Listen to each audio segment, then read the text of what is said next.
নমস্কাৰ, মই আজি পাঠ কৰিবলৈ লোৱা গল্পটিৰ নাম হ'ল পুৰ্বৰাগ। গল্পকাৰ নিৰ্মালী নয়নতৰা। পুৰ্বৰাগ। কুসুমে এহাতে মেখেলাখন অকণমান কুচাই হেপু টেপুকৈ বাল্টিটো দাঙি নি দাৰত কাপোৰবোৰ মেলেগৈ। তিতা কাপোৰৰ চিটিকনি আৰু বাল্টিৰ অৱশিষ্ট পানীয়ে তাই মেখেলাখনৰ পাতলিটো, ব্লাউজটো, কপাহী চাদৰখন তিয়াই পেলায়। মেখেলাখন দাঙি লোৱাৰ কোনো অৰ্থ নাথাকেগৈ। অতুলৰ মন যায় নাদৰ পাৰৰ কাপোৰ এচাৰি ধোৱা শিলৰ পাতচটাৰ কাষৰ পৰা বাল্টিটো দাঙি নি সি আগচোতাললৈ নি দিব। হাতত দুটামান তিতা কাপোৰ লৈ কুসুম তাৰ পাছে পাছে যাব আৰু কাপোৰ মেলিবৰ সময়ত তাই কৃতজ্ঞ চকুহালেৰে তাইলৈ চাই হাঁহিব। সেই হাঁহিটো জেপত ভৰাই সি অফিচৰ বিৰক্তিকৰ সময়কণ জি থাকিব। তেনেকুৱা একো নহয়গৈ। তিতা কাপোৰেৰে গধুৰ বাল্টিটো সি দাঙি নি কুসুমক সকাহ দিব নোৱাৰে। কুসুমে কাপোৰ মেলিবলৈ ল'বৰ সময়তে বুঢ়া বাপেকটোৰ চাহ এবাতি খাবৰ মন যায়। চাহপানী এবাতিলৈ বুঢ়াই শগুন এটাৰ দৰে বাৰাণ্ডাত বহি থাকে।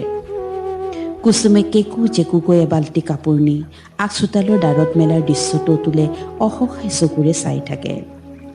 দাৰত কাণু আৰু অনুৰ চোলা পেণ্ট, অতুলৰ চাৰ্ট, বাপেকৰ ধুতি, মাকৰ চাদৰ দুখন, বিচনা চাদৰ এখনৰ প্ৰদৰ্শনী মেলা বহে। তাত কুসুমৰ ব্লাউজ এটাও নাথাকে। তাই কাপোৰবোৰ পাছচোতালৰ আম দুজোপাৰ তলৰ চেচুক দুখৰত মেলা হয়। তাই কাপোৰবোৰ দুদিনৰ মূৰতহে শুকায়। নীল দিয়া নতুন বগা চাদৰবোৰতো ঘনাই ভৰমুহে। কুসুমে দুখ নকৰে, কৰে যদিও অতুলে নেজানে। অতুলৰ মাক বাপেকে জানিবলৈও যত্ন নকৰে। গৰমত ইটোৰ পাছত সিটো ৰান্ধি ঘামত তিতি জুৰুলা হোৱা কুসুমক অতুলে পাকঘৰৰ দুৱাৰমুখৰ পৰা ক'ব খোজে, হ'ব দিয়া, আজি অকল টেঙা জোলেৰে খাই থওঁ, কিমাননো বিধে বিধে ৰান্ধি থাকা। তাৰ কোৱা নহয়গৈ। তাৰ মাকেহে কয়, যিটোলৈকো মাতিছোঁ, মাইনীও আহিব, তাই আকৌ মাছ নাখায়, অমলেট এটাকে বনাই দিবি। কুসুমে মূৰ দুপিয়ায়। অতুলে কুসুমক ভাল নেপায়। প্ৰেম নহয়, কিবা এক পুতৌ জন্মে তাইলৈ। নিমাখিত সৰল মানুহ এজনী কুসুম। গোসাঁই থাপনাৰ চাকি গছিৰ দৰে অতুলক অহৰহ পোহৰ আৰু শক্তি দি থাকিব খোজে। কুসুমৰ ওচৰত সকাহ আছে। কুসুমৰ কাষত বহি ভাগৰ গুচোৱাৰ আমেজ আছে। পিছে বহানো কি, ভাতৰ পাতত বহি খাবৰ পৰত তালপাতৰ বিচনেৰে তাই বা দি ৰোৱা সময়কণ। কুসুমে ৰাতি এপৰত বিচনালৈ আহে। অতুলে তাই চুলিত হাত ফুৰাই দিয়ে, কপালত, গালত নাকটো ঘঁহি তাইক আদৰ কৰে। তাই ভাগৰৰ লাল কাল্লি কুচি মুচি টোপনি যায়। অতুলে নিজকে সোধে, সি কুসুমক ভাল পায়? উত্তৰটো ধুঁৱলি কুঁৱলি হৈ আহে, কেতিয়াবা নাহে।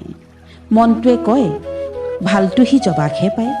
সেই জবা, উজ্জ্বল হাঁহি এটাৰে প্ৰগলভা জবা, তাক নাকপাত্তা কৰি কলকাতালৈ গুচি যোৱা জবা। কুসুম কোন?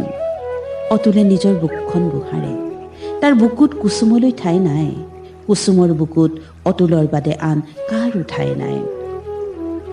কাণু আৰু অনু কলেজ পোৱালৈকে কুসুমে গধুৰ বাল্টিৰে কাপোৰ নি দাৰত মেলিয়ে থাকিল। অতুলে ৱাশ্বিং মেচিন এটাও লৈ দিছিল, অথচ তাই নিজৰ কাপোৰবোৰ নিজৰ হাতেৰে ধুই থাকিল। অতুলে কেতিয়াবা মৃদু ভৎসৰ্ণা কৰে। কুসুমে নকয়, শাহুৱেকে ৱাশ্বিং মেচিনত তাই কাপোৰবোৰ ভৰাবলৈ নিদিয়ে। মাহেকে নুগুচা মানুহ মাত্ৰে অসুচী মানুহ। ঘৰৰ বাকী মখাৰ লগত তেনে মানুহৰ কাপোৰ ধুব পৰা নাযায়। কুসুমে অতুলক চুলিত ৰং ঘঁহি দিয়ে। চোলা পেণ্টবোৰ নিজ হাতেৰে ইস্ত্ৰি কৰি দিয়ে। আলমাৰী কাপোৰবোৰ জাপে আৰু জবাই দিয়া চিঠিবোৰৰ পেকেটটো কাহানিও খুলি নোচোৱাকৈ সযতনে আগৰ ঠাইত থৈ দিয়ে। তাইৰো দুই এডাল চুলিত পক ধৰিছে। গা ধুই উঠি সেন্দুৰকণ লোৱাৰ পৰত তাই কপালৰ আগৰ ৰূপালী চুলিকেইডাললৈ চকু যায়। সেইকণ সময়ত যদি অতুল থাকে, সি কয়, ভালেই দেখিছে দিয়া। তাই হাঁহে। অতুলক এনেই এবাৰ সাৱটি লয় আৰু কয়, দিনটোলৈ শক্তি গোটাই ললোঁ। গৰমৰ দিন আৰম্ভ হ'ল কি নহ'ল, কুসুম যেন জয়পৰা ফুলেপাহলৈ পৰিণত হ'ল। কুসুমে দুদিনমান কওঁ নকওঁকৈ ক'লে, তাই গাটো আজিকালি ভাল নালাগে, মূৰটো ঘূৰাই, পেটটো বিষায়।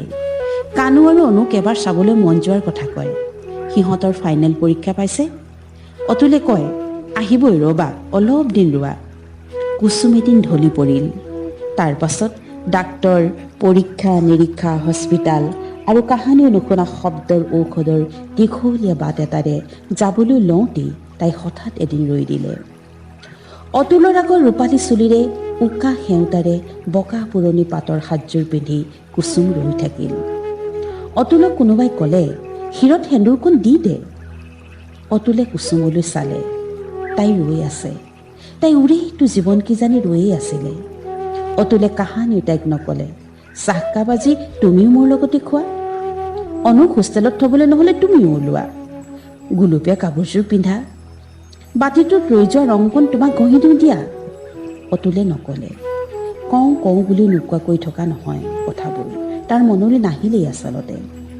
এতিয়া তাৰ আঙুলিৰ আগৰ ৰঙাকণৰ বাবে কুচুম ৰৈ আছে।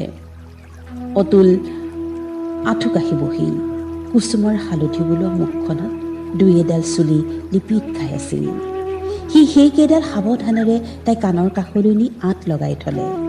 টেমাটোৰ সেন্দুৰখিনিয়ে তাইৰ সেউতা বোলাই দি কুচুমৰ মূৰটো কাষ চপাই ল'লে। তাৰ গাটো, বুকুখন, সি বহি থকা ঠাইখন সেন্দুলি উঠিল। কাহানি অনুভৱ নোহোৱা সুতীব্ৰ বিষ এটাই তাক বুকুৱে পিঠিয়ে শালি ধৰিলে। তাৰ অনুভৱ হ'ল সি কুচুমক ভাল পায়, বৰ ভাল পায়। তাৰ বুকুত সোমাই থকা কুচুমৰ মূৰটো সি আলফুলে সাৱটি ধৰিলে।